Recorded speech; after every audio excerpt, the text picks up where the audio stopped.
ये पार्टी जो है मोदी जी खुद भी बहुत बड़े कलाकार हैं। उनका भारतीय जनता पार्टी तो है ही कलाकार, लेकिन अरे यार हल्ला मत कीजिए। इस देश के जो आदरणीय प्रधानमंत्री जी हैं, इस देश के आदरणीय प्रधानमंत्री जी की पूरी पार्टी तो कलाकार है ही, वो खुद भी बहुत बड़े कलाकार हैं। वह 2014 में आप लोगों ने, उन्होंने क्या कहा, अति पिछड़ा का मैं बेटा हूं।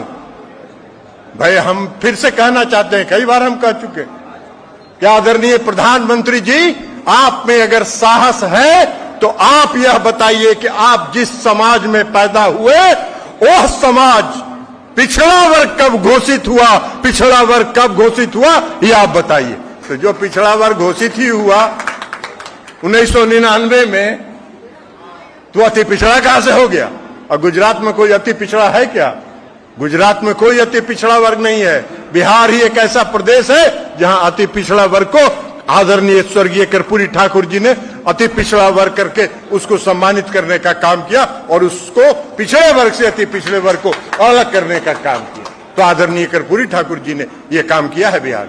सब दिन हम लोग कर्पूरी ठाकुर जी के साथ काम किए हैं। आदरणीय मंगनीलाल मंडल जी बैठे हैं, हम सब लोग उनके साथ कंधा से कंधा मिला के, उनके कदमों से कदम मिलाकर चलने का काम करते थे। और बिहार में अगर अति पिछड़े वर्ग की पहचान और अति पिछड़े वर्ग के प्रति न्याय का प्रारंभ, शुरुआत अगर किसी ने किया तो स्वर्गीय कर्पूरी ठाकुर जी ने बिहार में किया।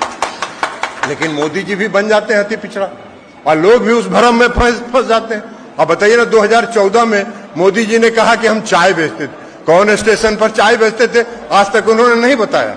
हम फिर आज इस सम्मेलन के माध्यम से मोदी जी से मांग करते हैं कि आपने जो 2014 में कहा कि हम चाय बेचते थे, किस स्टेशन पर आप चाय बेचते थे, यह आप खुलासा कर दीजिए, देश की जनता को तो पता चल जाएगा।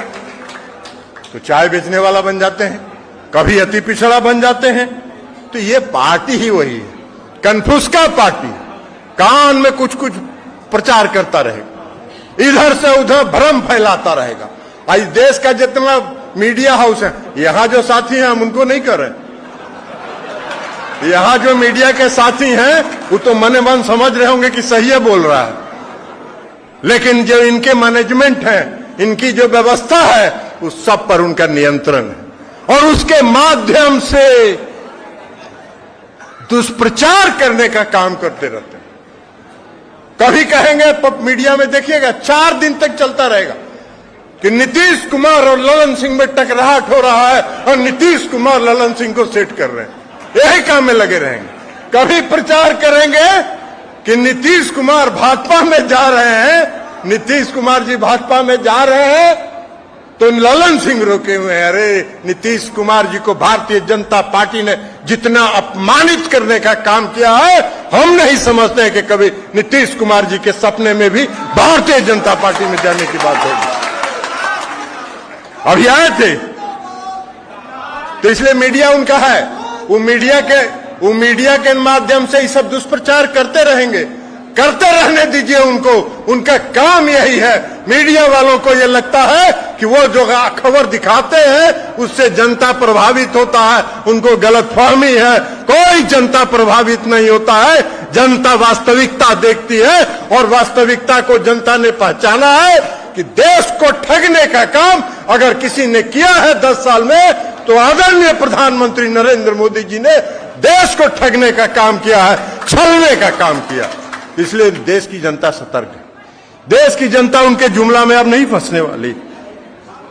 अब ये देखिए, अभी आए थे कुछ दिन पहले, देखे हम भारतीय जनता पार्टी के राष्ट्रीय अध्यक्ष आए थे, जेपी नड्डा साहब आए थे। जेपी नड्डा साहब ने भाषण दिया, बड़ा कड़ा भाषण दिया, कोई ज्ञान भी नहीं है।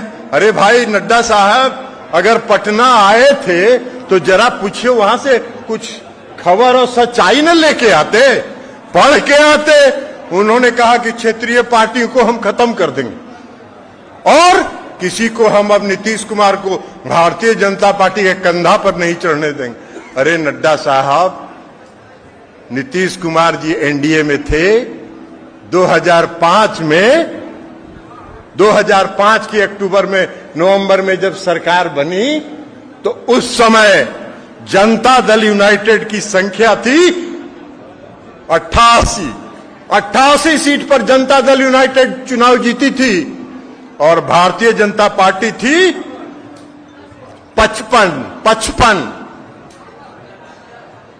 जेडीयू था 88, भाजपा था 55। 2010 में के चुनाव में जनता दल यूनाइटेड 115 सीट जीती थी, आप मात्र 91 सीट जीते थे। और 2017 में जब फिर से नीतीश कुमार जी एनडीए में गए तो एनडीए की नीतीश कुमार जी की और जनता दल यूनाइटेड की पार्टी की संख्या थी 71, आप थे 53। कौन किसके कंधा पर चढ़ा हुआ था? कौन किसके कंधा पर चढ़ा हुआ था? अरे नीतीश कुमार जी ने भारतीय जनता पार्टी को अपने कंधा पर चढ़ा के बिहार में उसकी पहचान बनाई। लेकिन अब नीतीश कुमार जी भारतीय जनता पार्टी को नीचे पहुंचा देने का काम करेंगे। नड्डा साहब, मुंगेरी लाल का हसीन सपना देखते रहिए। क्षेत्रीय पार्टियों को समाप्त करने की आपकी क्षमता नहीं है और भारतीय जनता पार्टी की क्षमता नहीं है। नीतीश कुमार जी, आपका जो दिल्ली का शासन है उसको 2024 में समाप्त कर देंगे, उसके बाद आप खत्म हो जाइए। तो इसलिए ये है इनका। एक और है, अरे भाई बीच में मत करिए ना आप। और उसके बाद एक और एक आध गो नेता है, और एक आध गो नेता है जो बहुत घाट का पानी पिए हुए, सब घाट का पानी पिए हुए है। पहले आरजेडी में, फिर जनता दल यू में, फिर जीतन राम मांझी जी की पार्टी हम में, आजकल भारतीय जनता पार्टी में है। तो बड़ी बड़ी बात बोलते हैं। नीतीश जी के बारे में आप शब्दों का भी इस्तेमाल करते हैं। अरे भाई, सूरज की तरफ अगर सर उठा के थूकोगे तो तुम्हारे ही ऊपर पड़ेगा। नीतीश कुमार जी सूरज है और जो बिहार में उन्होंने करके दिखाया है वो आपकी कल्पना से भी बाहर है, वो आपकी सोच में भी नहीं है। तो इसलिए करते रहो, उसका कोई परवाह नहीं हम लोग करने वाले हैं। तो इसलिए साथियों, हम आपसे कहना चाहते हैं, चूंकि आप अति पिछड़े समाज का सम्मेलन है और अति पिछड़ा समाज नीतीश कुमार जी की शक्ति है, आप नीतीश कुमार जी की ताकत है। अति पिछड़े समाज नीतीश कुमार जी की ताकत है और नीतीश कुमार जी आपकी पहचान है।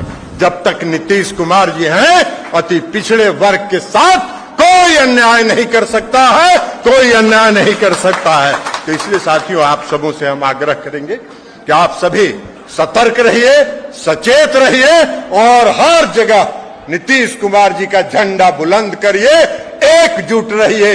एक मुट्ठी जैसे बंद है, ये मुट्ठी अगर बंद है तो इसमें ताकत है। उसी तरह अति पिछड़े समाज के लोग एक मुट्ठी के अंदर बंद रहिए, एकता के साथ रहिए। आपका हित नीतीश कुमार जी के हाथों में सुरक्षित है, उससे कोई समझौता नीतीश कुमार जी नहीं करने वाले हैं।